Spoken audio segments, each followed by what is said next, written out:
کہ 9 مئی کے جو واقعات ہوتے ہیں تو آپ جیسے جو رہنما جو وہاں پر بہت کام کر رہے تھے اور ہم دیکھ بھی رہے تھے، تو کیا آپ لوگوں نے اپنی لیڈرشپ عمران خان کو نہیں بتایا کہ یہ کام نہ کریں؟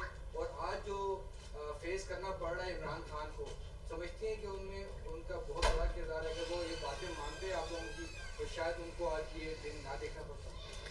کہ مجھے نہیں پتا کہ 9 مئی کے حملے کے اندر کون کون لوگ شامل تھے، تو انویسٹیگیشن کا عمل جب آگے بڑھے گا تو اس سے چیزیں منظر عام پر آئیں گی. لیکن میں جانتی ہوں کہ جس نے اس طرح پاکستان کی ریاست کے ادارے اور فوجی تنظیمات جو ہیں اس کو نقصان پہنچایا، اس کو پاکستان کے آئین اور قانون کے مطابق کیفر کردار تک پہنچانا چاہیے.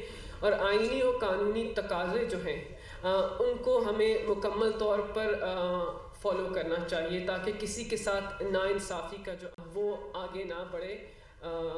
اور جس طرح انویسٹیگیشن کا عمل آگے بڑھے گا، I think